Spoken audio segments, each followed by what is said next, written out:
अस्सलाम वालेकुम नाज़रीन, खुश आमदीद फैक्टस्कोप की एक और वीडियो में। दोस्तों, पिछली दो वीडियोस में हमने बात की कि दुनिया किस तरह तीसरी आलमी जंग के दहाने पर खड़ी है। हमने ईरान और इजराइल के तनाज़े पर बात की और देखा कि कैसे ये मिडल ईस्ट को तबाही के करीब ले जा सकता है। आज हम एशिया की सबसे ख़तरनाक जंगी चिंगारी पर बात कर रहे हैं, चाइना और ताइवान का तनाज़ा। ये तनाज़ा सिर्फ जोग्राफिया या सरहद का नहीं, बल्कि पूरी दुनिया की मईशत और टेक्नोलॉजी के दिल से जुड़ा हुआ है।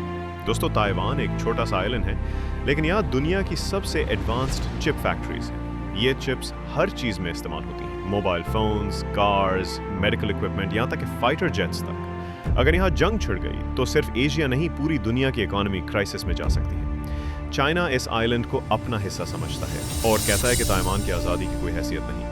ताइवान की हुकूमत खुद को एक आज़ाद मुल्क कहती है, लेकिन अब तक ऑफिशियली ऐलान नहीं किया, क्योंकि जानती है कि ऐसा करने पर चाइना फौरन मिलिट्री अटैक कर सकता है। पिछले कुछ सालों में चाइना ने अपनी ताकत बहुत बढ़ा दी है। नेवी के पास अब मॉडर्न एयरक्राफ्ट कैरियर्स हैं, हज़ारों मिसाइल्स तैयार हैं और सैटेलाइट टेक्नोलॉजी भी बहुत एडवांस्ड हो चुकी है। ये सब कुछ एक पॉसिबल जंग की तैयारी का हिस्सा समझा जाता है। दूसरी तरफ ताइवान ने भी मिलिट्री ताकत बढ़ाई है।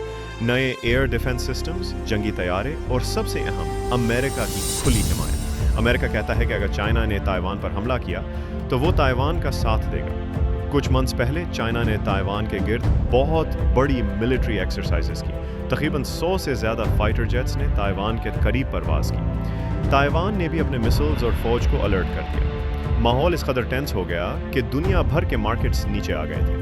दोस्तों, अगर आप हिस्ट्री देखें तो 1996 में भी चाइना और ताइवान के दरमियान बहुत टेंशन बढ़ी थी। तब भी अमेरिका ने अपने एयरक्राफ्ट कैरियर्स ताइवान के करीब भेजे थे। लेकिन आज का दौर मुख्तलिफ है। आज चाइना की ताकत कहीं ज़्यादा है और जंग की सूरत में नुकसान पूरी दुनिया को होगा। इकोनॉमिक एंगल भी बहुत अहम है। ताइवान सेमीकंडक्टर मैन्युफैक्चरिंग कंपनी दुनिया की सबसे बड़ी चिप मेकर है। अगर जंग हुई तो ग्लोबल ट्रेड रुक सकती है, पेट्रोल प्राइसेस और डॉलर रेट आसमान को छू सकते हैं। चाइना के लिए ये जंग आसान नहीं होगी। एक तरफ अमेरिका का प्रेशर, दूसरी तरफ जापान और साउथ कोरिया जैसे ममालिक भी ताइवान का साथ दे सकते हैं। साथ ही साथ ग्लोबल सैंक्शंस चाइना की इकोनॉमी को भी बड़ा नुकसान पहुंचा सकती हैं।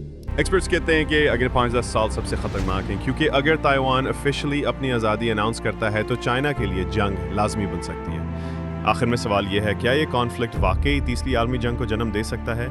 फिलहाल कोई नहीं जानता, लेकिन हकीकत यह है कि ये दुनिया के सबसे खतरनाक फ्लैश पॉइंट्स में से एक है। अगली किस्त में हम यूरोप की तरफ बढ़ेंगे, रशिया और नाटो के दरमियान बढ़ती कशीदगी और उसके खतरात पर। फैक्टस्कोप को सब्सक्राइब करें, वीडियो को लाइक करें और अपनी राय कमेंट में ज़रूर बताएं।